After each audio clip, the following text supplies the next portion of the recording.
had kor waxa dhacay waxa isguursaday gabar iyo wiilku wuxuu iska ahaa wiil iska maskiina oo markaasi iska qunyar socod ah waxa dhacday maalin inuu ku soo daaho guriga isagoo markaasi magaalada ku soo daahay waana markii ugu horeysay oo xaafadda ka daaho gabadhii uu qabay ayaa soo guwacday waxaana ku tiri hebelow ku aaway markaas wuxuu yiri waxaan joogaa magaalada marka hadduu la yiraahdo dhawaan ayaan soo baxaya oo imaanaya guriga okay bay ku tiri in yar bay sugtay markii ay in yar sugtay ayay daxsatay mar labaad bay ku celisay ku aaway waa xilli dambe xagee aaday xilli dambana ma ahayn waa adigu 8 habeenimo ayay ahayd markaas wuxuu ku leeyahay walaalay hadda anigu waxaan joogaa masaajidka ayaan ku jiraa cashar ayaan ku cishanayaa marka anaa imaanaya telefoonkayga daa markuu ku yiri telefoonkayga daa ayay furka tuurtaba sidee iyo oran kartaa waan u jeedaa gabar ayaa ku ag fadhisa meel hebel ayaa joogtaa dhar noocaas gabadha wadataa waan ku jeedaa marka waa inoo marka gurka timaado ka waran ninka odaga maskiinka ahna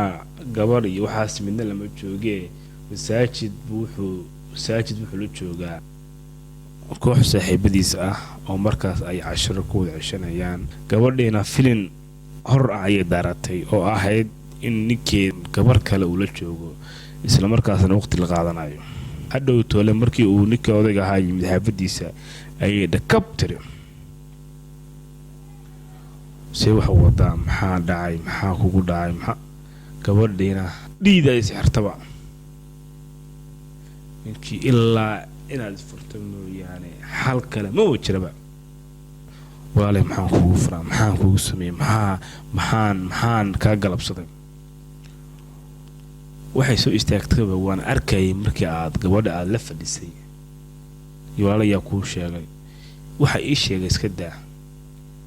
labadooda oo haysta waxa ku soo baxay wiil marka ay qaraabo yihiin wiilkii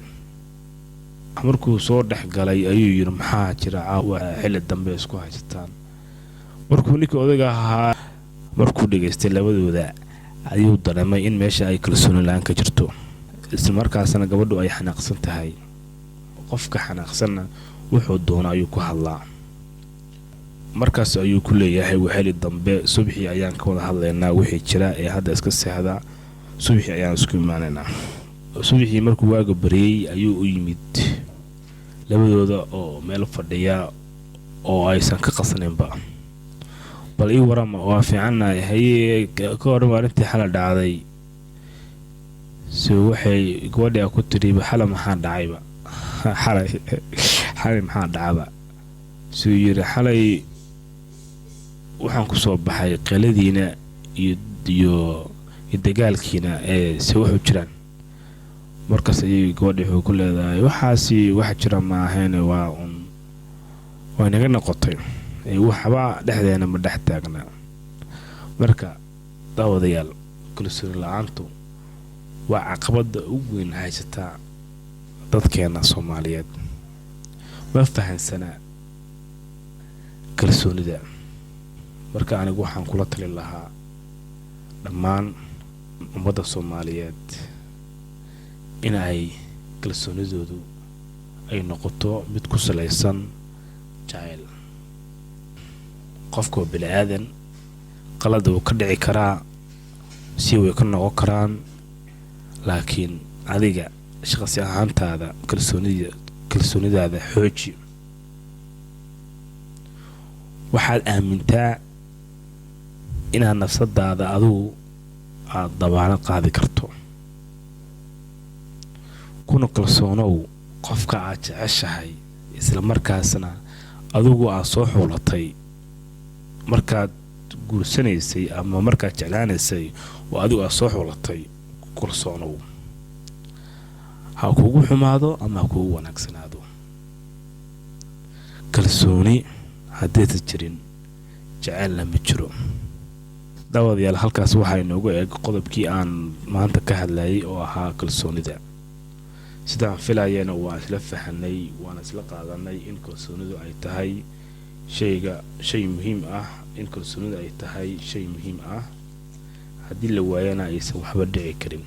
inta aynu barnaamij noocan oo kala ah aan ku kulmeyno waxaan idinkaga tagayaa maalin wanaagsan. maalintuna ha idin wacnaato daawadayaal. ha ilaabin subscribe saaro channelkeena gamaleelkana sina share gareey barnaamijkeena si ay Soomaali oo dhan u wada gaarto. waa mahadsantahay.